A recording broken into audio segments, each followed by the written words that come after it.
The first thing he noticed was the snow on her eyelashes. It clung there stubbornly, refusing to melt, the way hope sometimes refuses to leave even when it should. The second thing he noticed was the baby in her arms, wrapped too thinly, too still, too quiet for a night this cold. And then came the voice that shattered the careful distance he had built around his life. Small, trembling, urgent. Daddy, her baby is freezing. Before the night goes any further, if you believe that kindness still matters in a world that feels increasingly cold, if you believe people deserve second chances, take a moment to like this video, share it with someone who needs hope, leave a comment, and subscribe to the channel. Stories like this live because people like you keep them alive. Ethan Cole had built his life on control. As the CEO of a fast-growing tech company, every minute of his day was accounted for, every risk calculated, every emotion carefully managed. Since his wife's death 4 years earlier, control had become his survival mechanism. It was how he learned to wake up without her, how he learned to raise a child alone, how he learned to succeed without letting grief pull him under. To the world, Ethan was composed, disciplined, untouchable. To his daughter Lily, he was simply Daddy, the man who braided her hair every morning with clumsy fingers and tucked her in every night with stories he sometimes made up just to hear her laugh. That evening, the city was wrapped in a storm that felt personal. Snow fell in thick, relentless sheets, swallowing sound, blurring the edges of buildings, turning streetlights into hazy halos.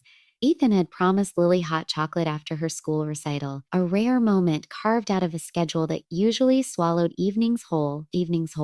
They walked hand in hand, his coat buttoned tight, her red mittens swinging at her sides, the warmth of her small palm grounding him in a way no board meeting ever could. They were almost at the cafe when Lily slowed. Then she stopped. Children notice things adults train themselves not to see, and Lily's gaze fixed on the bench across the street, half buried in snow. At first, Ethan saw only a shape, a shadow hunched against the cold. Then the shape shifted, and he realized it was a woman. Her hair was damp with snow, her coat thin and worn, her shoulders curved inward as if she were trying to disappear. In her arms was a bundle of white cloth. Ethan's instinct was to keep walking. He hated that about himself, the way his mind immediately calculated risk, time, inconvenience. He had meetings early the next morning. Lily needed dinner. Someone else would help. Someone always should. But Lily's grip tightened, her whole body leaning toward the bench, her eyes wide with something that looked too much like fear. The woman's face was pale, her lips tinged blue, her breath shallow. The baby in her arms was wrapped in a blanket that had once been white, but now carried the gray weight of too many nights outside. Snowflakes settled on the infant's cap, melting slowly, soaking through. Lily stepped closer before Ethan could stop her, crouching near the bench, her voice breaking with concern. She pointed, her mitten hovering over the baby, her eyes filling with tears she didn't yet understand. Something in Ethan cracked. It was quiet, internal, but unmistakable. The careful walls he had built since his wife died, the ones that kept grief, guilt, and helplessness neatly boxed, collapsed under the simple, devastating truth in his daughter's eyes. This wasn't a problem to solve later. This was a human being freezing in front of them now. Ethan shrugged off his scarf without thinking, wrapping it gently around the baby, tucking it in tighter, shielding the tiny face from the wind. The baby stirred, a weak movement, a soft sound that was more breath than cry. The mother's eyes fluttered open, confusion and fear crossing her face as she realized someone was there. Ethan crouched beside her, the cold seeping through his knees, the city suddenly distant and irrelevant. He didn't ask questions yet. He didn't need answers to know this was bad. The walk to the nearest hospital felt endless. Snow soaked through Ethan's shoes. Lily's nose turned red. The mother stumbled more than once, her body clearly past exhaustion. Ethan carried the baby most of the way, his arms aching, his chest tight with a fear he hadn't felt since the night his own wife slipped away in a sterile hospital room. Lily walked close, holding the woman's hand, her small steps determined, her presence impossibly steady. Inside the emergency room, warmth hit them like a wave. Nurses moved quickly, voices urgent, hands gentle but efficient. The baby was taken first, then the mother. Then Lily was wrapped in a blanket and given juice she didn't ask for. Ethan stood there, soaked and shaking, suddenly unsure of his place. He was used to being in charge. Here, he was just a man who had seen something he couldn't unsee. The hours that followed stretched thin. Ethan learned the woman's name was Mara. She was 26. She had fled an abusive home, lost her job, then her apartment. Shelters were full. Friends had stopped answering. The baby, Noah, was 6 weeks old. Hypothermia had been close, too close, too close. Another hour outside, the doctor said, and the outcome could have been very different. Ethan sat with Lily in a plastic chair, her head resting against his side, her breathing slow, and even as sleep finally claimed her. He watched the hallway, every door that opened sending a spike of fear through him. He thought of the warmth of his penthouse, the fridge full of food, the nursery Lily had outgrown, but he couldn't bring himself to change. He thought of how narrow the line was between safety and disaster, how invisible it could be. Mara survived, Noah survived, but survival wasn't the same as being saved. That realization followed Ethan home, crept into his dreams, sat with him in boardrooms and elevators. He couldn't shake Lily's voice, the certainty in it, the way she hadn't hesitated. She hadn't asked if they should help. She had known they must. Over the following weeks, Ethan did what he knew how to do. He organized. He pulled strings quietly, funded programs anonymously, made calls that carried weight because of his name, but it wasn't enough. This wasn't about charity from a distance. It was about people. Mara needed more than a bed for the night. She needed safety, dignity, a future. He found her temporary housing, legal help, therapy, job training. Each step forward came with setbacks, fear, and moments when Mara almost disappeared again. Not physically this time, but emotionally. Trauma doesn't vanish because circumstances improve. Ethan learned that watching her struggle, learned patience in a way business had never taught him. Lily visited often, bringing drawings, sitting near Mara while she held Noah, her presence wordless but powerful. Months passed. Snow melted into slush, then rain, then spring sunlight. Mara found work at a small nonprofit, her confidence returning slowly, unevenly. Noah gained weight, his cries strong and demanding now, a sound of life rather than warning. Ethan watched from the edges, careful not to turn help into control, learning when to step back, when to stay, when to stay. The real change, though, happened inside him. Ethan realized how insulated his life had been, how grief had narrowed his world without him noticing. He began volunteering, not as a benefactor, but as a person. He listened more, he spoke less.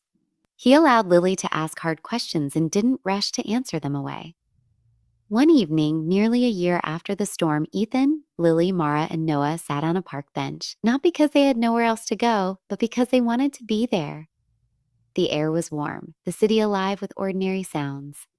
Lily laughed as Noah grabbed her finger, his grip strong, determined. Mara watched them, her eyes shining with something like peace. Ethan understood then that saving someone doesn't always look like a dramatic moment in the snow. Sometimes it looks like staying, like choosing to see, like letting a child's compassion lead the way when adult logic hesitates. If this story is touching something inside you right now, if it's reminding you of a moment when kindness changed everything, please take a second to like this video, share it with someone who needs hope, and subscribe to the channel. Your engagement helps stories like this reach hearts that are still waiting to be warmed. And before this story ends, I have one special request. Please comment below with a single word that describes how this story made you feel. Hope, tears, faith, love, or anything else. Anything else. Your words matter more than you know. Ethan never called himself a hero. He would tell you he simply listened to his daughter. Lily would tell you she just didn't want the baby to be cold. And maybe that's where real change begins. Not in grand gestures, but in small voices brave enough to care when the world looks away. The night that changed everything didn't end at the hospital doors. For Ethan Cole, it followed him home, lingered in the quiet corners of his penthouse, and settled into his chest in ways he didn't yet have words for. In the days after the storm, life tried to return to normal. Meetings resumed. Emails piled up. The city moved on, indifferent and fast. But Ethan couldn't. Every time he watched Lily tie her shoes or spill cereal at breakfast, he saw the thin blanket, the blue lips, the way a life could slip away unnoticed. Control had always been his armor. Now it felt like a lie he had told himself for too long. Mara was discharged from the hospital with nowhere permanent to go, and that truth sat heavily on Ethan's conscience. Temporary shelters were full, waiting lists were endless. Each system designed to help seemed to move too slowly for someone who had already lost so much time. Ethan told himself he was doing enough by making calls, by funding solutions, by assigning problems to teams. Yet every night, when Lily asked how the baby was doing, the answer felt incomplete. Safety, Ethan realized, wasn't a one-time act. It was continuity. It was consistency. It was showing up again and again. Against his better judgment, and perhaps because of it, Ethan offered Mara and Noah a furnished apartment owned by one of his companies. It wasn't charity framed as generosity, it was necessity framed as dignity. The lease was in Mara's name. The support came quietly. Pride mattered when everything else had been stripped away. The first time Ethan visited to check the heating system, he noticed how carefully Mara kept the space, how she flinched at sudden sounds, how her eyes never stopped scanning exits. Survival had rewired her. Healing would take time. She brought picture books and left them behind. She asked questions about babies, about sleep, about why Noah cried sometimes and smiled other times. She never asked why Mara had been on that bench. She seemed to understand instinctively that life could break without reason. Watching his daughter move through the world with such unguarded empathy humbled Ethan more than any boardroom defeat ever had. As weeks turned into months, the weight of responsibility pressed harder.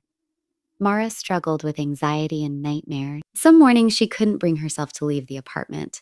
Other days she moved with frantic energy, afraid that rest itself might invite disaster. Ethan learned that help wasn't linear. There were setbacks, appointments missed, job interviews that ended badly. Moments when Mara almost disappeared again, this time into silence. Each time, Ethan had to resist the urge to fix everything at once. He was learning a new kind of leadership, one that required patience instead of pressure. The public never knew. Headlines continued to praise Ethan Cole's business instincts, his innovation, his meteoric rise. No one wrote about the afternoons he spent assembling cribs with instructions he didn't understand, or the nights he sat awake worrying about a woman and child, who were no longer strangers, but not quite family. His employees noticed changes, though. He listened more. He asked different questions. Profit mattered, but people mattered more. Slowly, almost imperceptibly, the culture of his company shifted with him. Mara eventually found work through a nonprofit that supported young mothers rebuilding their lives. The first paycheck wasn't large, but it represented something priceless. Autonomy, something priceless. The day she told Ethan, her hands shook, not from fear this time, but from relief. Noah, healthier now, gurgled in her arms, his cheeks full, his eyes bright. It struck Ethan then how close the world had come to never knowing this child at all. How many others never made it past that invisible line? Ethan began speaking quietly to community leaders, pushing for systemic changes, funding shelters that didn't just house people but rebuilt them. He did it without cameras, without speeches. He had learned that real impact rarely made noise. Lily came with him sometimes, sitting through meetings with crayons and paper, her presence a reminder of why the work mattered. When she grew bored, she would tug his sleeve and whisper that it was time to go help someone else. The anniversary of the storm arrived without ceremony. Snow fell again, softer this time, gentler. Ethan took Lily for a walk after dinner, their breaths clouding the air. They passed the same street, the same bench, now empty and dusted lightly with white. Lily stopped, just as she had before. She didn't cry. She didn't speak. She simply reached for Ethan's hand. Together they stood there, honoring a moment that had changed the trajectory of their lives. Later that evening, they visited Mara and Noah. The apartment was warm, filled with laughter and the clutter of a life being lived instead of survived. Mara looked different, stronger, steadier. Not healed completely, but healing.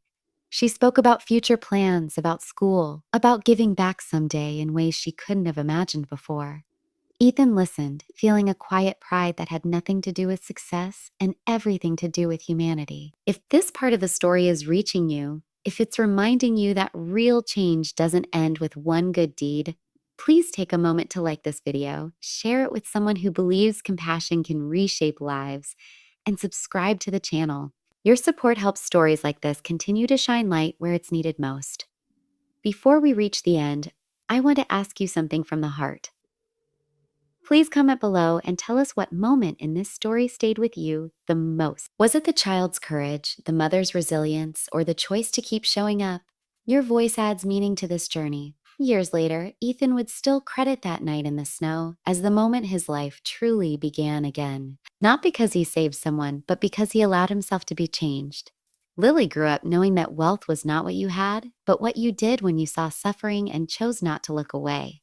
Mara built a future that once seemed impossible, carrying both scars and strength with grace. Some strength with grace. And Noah grew up surrounded by warmth, never knowing how close he came to the cold, only that he was loved. Sometimes all it takes to change everything is one small voice, brave enough to say what others are afraid to admit. Sometimes the world shifts not because of power or money, but because someone notices a freezing baby in the snow and refuses to walk past.